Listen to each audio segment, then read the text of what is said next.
Good morning and welcome to Monday Mercy.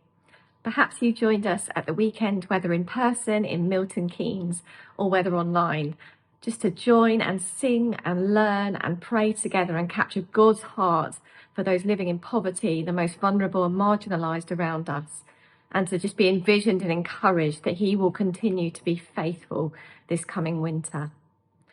This morning, we're actually hitting our 80th Monday Mercy. We've had a whole lifespan of Monday Mercies.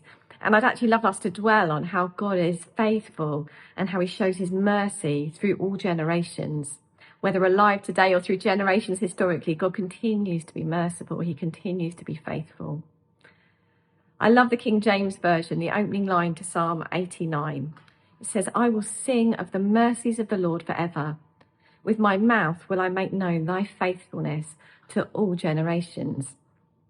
And I love the link the psalmist is making here. He's saying the same mouth that I use in corporate worship to sing together, the same mouth that we use to sing together on Saturday at the conference, is the same mouth that we need to be using to commend His works to another generation and actually to gather them up in a vision for the most vulnerable and most marginalised around us.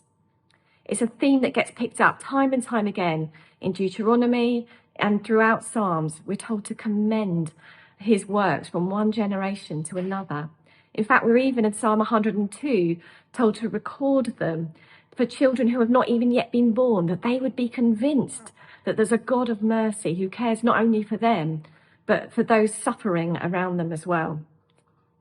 It's very much part of my story of becoming a Christian even, was becoming aware of God's incredible deep heart for the marginalised.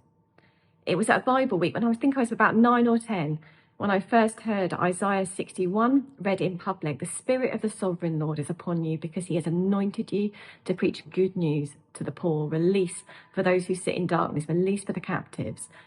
And I was absolutely gripped and convinced that this is the God that I wanted to follow and invest my life in. That He cared not only for me, but He cared for those living in poverty in this nation and around the world. And it's a vision that we want to see our children equipped with as well. It's part of the reason we released the Overflow curriculum on Saturday at the conference. 10 sessions which talk about God's heart, both for children, but also for the vulnerable around them as well. Because we're convinced that if you can raise and disciple children early and tell them about His incredible works of mercy and deliverance and His compassion for the poor, that they will be, at their whole lives and their churches that they go on to lead or be part of, will be shaped by that vision as well. And a whole generation can be discipled. I'd love you to check out that Overflow curriculum. It's in the resources section of our website. In fact, we've been piloting it in a few churches, and it's fascinating seeing the way that truths are being absorbed by the children who've even gone through the pilot version.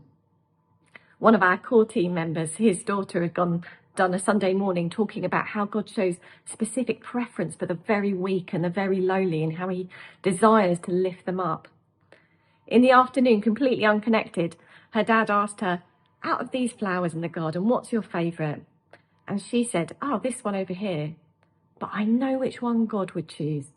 And he said, "Oh, which one would God choose? Which flower would God choose?" And she picked the flower that was wilting, the flower that was suffering, the flower that wasn't at its best. And she said, God would choose that one because He loves the lowly. I think it's amazing that even in just a few short weeks, she'd obviously captured something of God's heart for those who are living on the very margins. So consider today, just as you're going about your day, how can you worship God with your mouth? How can you sing of His mercies confidently today?